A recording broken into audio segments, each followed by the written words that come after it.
రాష్ట్ర ముఖ్యమంత్రి వైఎస్ జగన్మోహన్ రెడ్డిపై బీజేపీ రాష్ట్ర ఉపాధ్యక్షుడు సంచలన వ్యాఖ్యలు చేశారు. ఆదివారం విశాఖ బీజేపీ కార్యాలయంలో ఆయన మీడియాతో మాట్లాడుతూ సీఎం జగన్ కు అధికారంలో ఉండే లాస్ట్ జనవరి 1 అని వచ్చే ఏడాది సంబరాలు చేసుకునేందుకు అవకాశం ఉండదన్నారు.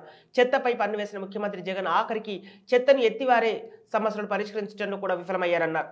అంగన్వాడీ కార్యకర్తల సమస్యలు కూడా ఏమాత్రం పట్టించుకోవడం లేదని అన్నారు. ఇంత దిక్కుమాలిన సీఎంని ఎప్పుడూ ఎక్కడ చూడలేదన్నారు. వైసీపీ నుంచి చాలా మంది నాయకులు స్వతంత్రం కోసం బయటకు వస్తున్నారని ఆరోపించారు. 1వ తారీఖునే ఆఖరి రోజు అంటే మళ్ళీ జనవరి 1కి జగన్మోహన్ రెడ్డి గారు అధికారంలోకి ఉండరు. సో బాగా చేసుకోండి జగన్మోహన్ రెడ్డి గారు, న్యూ ఇయర్ సెలబ్రేషన్స్ బాగా చేసుకోండి. ముఖ్యమంత్రిగా మీది రేపే ఆఖరి సెలబ్రేషన్స్ ఉంటాయి.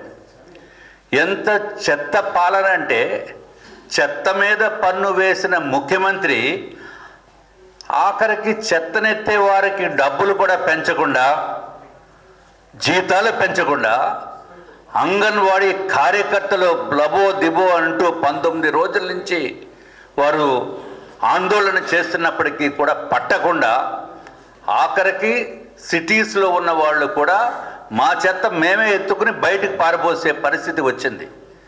ఇంత దిక్కుమాలని ముఖ్యమంత్రిని భారతదేశంలో ఎప్పుడు ఎక్కడ స్వాతంత్రం వచ్చిన తర్వాత చూడలేదు అని చెప్పడానికి ఏమాత్రం సందేహం లేదు.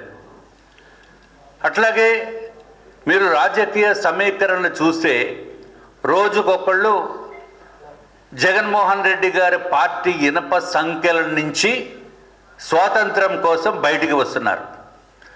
ఇప్పటికీ చాలామంది నాయకులు బయటికి రావడం జరిగింది. విశాఖపట్నం నుంచి అయితే మన వంశీ గారు బయటికి వచ్చారు, సీతంరాజు సుధాకర్ గారు బయటికి వచ్చారు. ఆయన ఇదివరకు ఎమ్మెల్సీ అభ్యర్థిగా పోటీ చేశారు. ఇంకా వంశీకి అయితే చేసిన అన్యాయం అంతా ఇంత కాదు. ఎవరికి అన్యాయం చేయలేదు ఈ జగన్మోహన్ రెడ్డి గారు.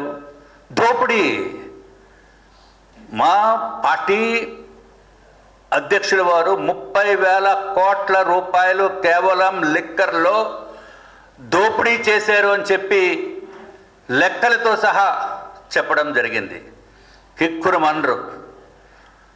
ఒక్కసారి ఇన్కమ్ ట్యాక్స్ డిపార్ట్మెంటు కొంచెం సరి అయిన రీతిలో కనుక స్పందిస్తే తిన్నదంతా కక్కించేస్తారు.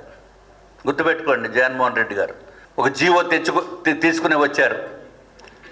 Land title act, land title ఏందే దిక్కుమాలిన జీవో అంటే ఇంత దుర్మార్గమేమో లేదు.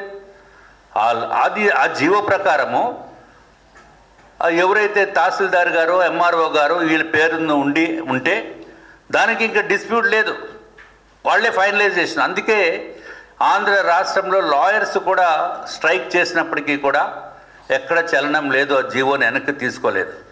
ఒకటి ఖచ్చితంగా చెబుతున్నాం, 3 నెలల తర్వాత మేము అధికారంలోకి వస్తాము, వచ్చిన వెంటనే ఈ జీవోని రద్దు చేస్తాం, దాంట్లో సందేహం లేదు.